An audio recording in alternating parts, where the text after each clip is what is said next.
Undrafted free agents, the key to your pass rush. At least if you're the Packers. I messed it up. I knew I would do that. We are the talking cheeseheads. Yeah. On cheeseheadtalk.com, Ben and Reed.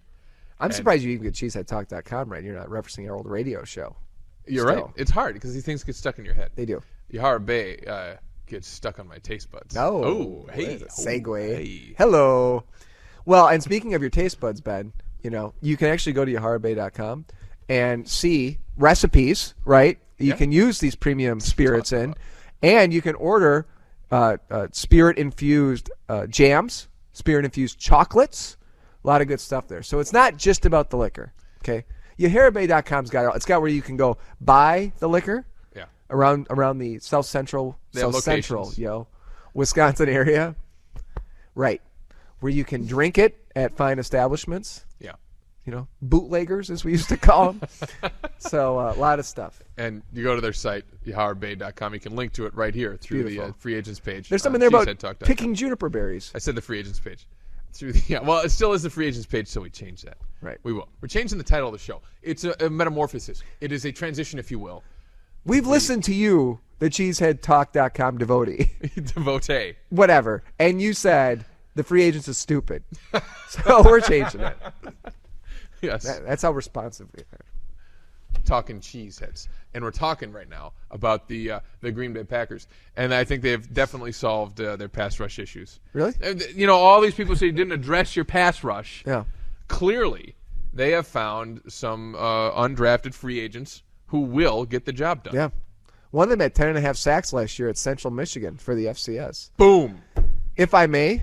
Boom. Ted, what do you think of this? Oh, yeah, I was surprised that he was around, undrafted. I thought for sure he'd be a high second, low first pick. And the fact we could get him as an undrafted free agent is mind-boggling. John Russell Yeah. is a defensive end from Wake Forest who isn't comfortable, Reed, playing at 280. He wants to play at 250, 260. Yeah. Outside linebacker. He's going to have 10 sacks this year at least. Yeah, I think so. He's going to make a move. No. He's fast. One guy runs the 40 in like 4.6. Zombo or whatever his name is. I don't know. Who are these guys, Ben? No, that's the point. Right. We've been talking about it since Kurt Warner lit up the Packers. We've been talking about since Ben Roethlisberger. Really since Brett Favre lit up the Packers. Yeah. Really since before last season and before that. Yep. Granted, rushing the passer is something that's coveted in the NFL. It's very hard to do. Very hard to find strong, dominant pass rushing teams. I'll grant you that. Packers have not addressed it. Will they in free agency? I can't even tell you who they're going to get because it's hard to find people who can rush the passer. How about the 3-4 system, Reed? How about another year in the 3-4? I think it'll help. So guys like Papinga yeah. and Brad Jones, yeah. Brandon Chiller can to the passer opposite Clay Matthews. Well, again, you saw games last year where they didn't need two edge rushers. I mean, they had the Chicago game, the first one. I mean, they were bringing pressure from all over on Jay Cutler. He didn't know where to go with the football. The Cowboy game. So they had games where they were just getting pass rush, from the exotic blitz schemes of Dom Capers' wicked mind. But then you had games where all these exotic blitzes were picked up and you had nowhere to go. So I do think it's not. It was more a problem last year of learning the system, and now this year with everyone having another year in it, Dom's going to really dial it up a little. I hope so, because sometimes Dom isn't dialing. No. There were a lot of cases last year where Dom didn't dial because he was scared of what might happen on the back end. Yeah. I understand the fear, but sometimes you just got to try and do it. Here's what I don't want to ever hear again, though. Here comes the psycho package. You didn't like the psycho package? Didn't like the psycho package. I don't think many people like the psycho package. It seemed like a good way to get your running back really wide open down the sideline. Yeah.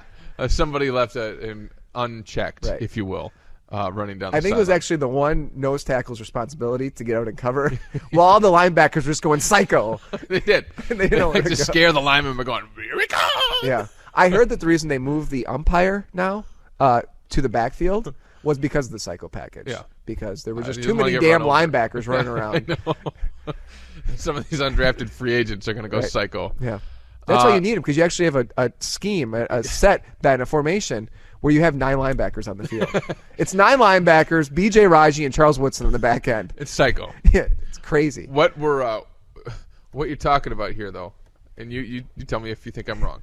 What we're talking about here is probably the determining factor as to whether or not the Packers can actually get to the Super Bowl. Where's it at this year?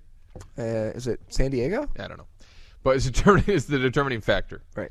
Is it not? You've answered questions as far as your quarterback goes, as far as offense receivers. You've got with Clifton and Tauscher coming back, and your first-round draft pick being spent there, and plenty of other guys who are somewhat interchangeable. Yeah. Your offensive line's probably going to be a lot better than it was at the start of last year. You've got a strong defensive line. You do? You've got a secondary that hopefully will be healthy. Mm-hmm. You don't have a kick returner.